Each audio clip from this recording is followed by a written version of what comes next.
Working with a query. So queries offer you the ability to see snapshots of your data, a particular view or representation of your data at a point in time.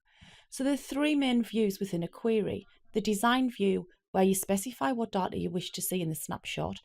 The datasheet view, where the data based on the design is displayed. And the SQL view, or sometimes known as SQL view, which shows the programming behind the query. So let's have a look.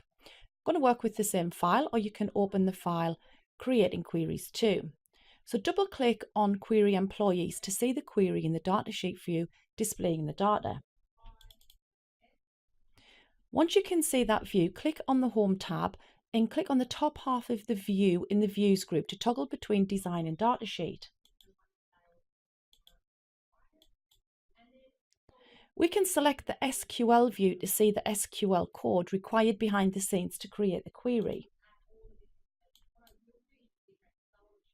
So this is the code. Select is the type of code for the query. We'll select employees.empnumber, employees.lastname, employees being the table where we've selected it from,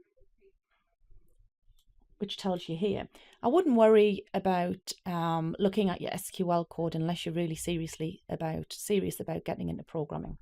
So I'm just going to go back to my view, and that's my query. So I'm just going to close my query, right click and close, and there's my query closed. So that's working with the query. What about changing a query design? So most query designs are not as critical as table designs and can therefore be changed randomly and when the need arises. So we've got a select query.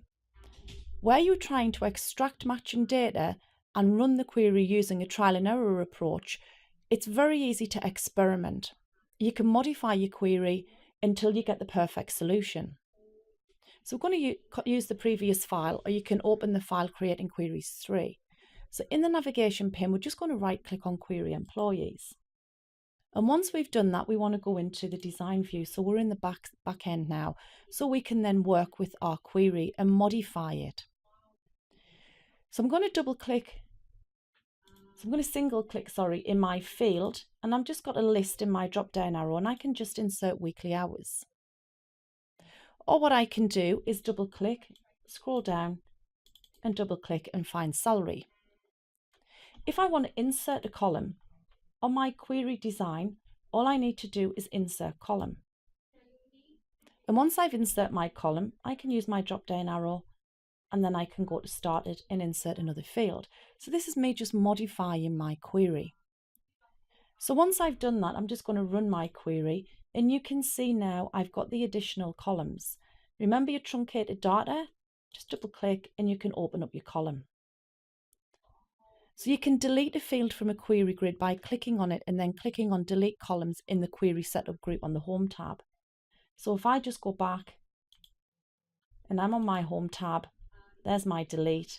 So if I want to delete Started, you can see I've deleted the name, highlight the column, and I can right click, and then you've got another shortcut list.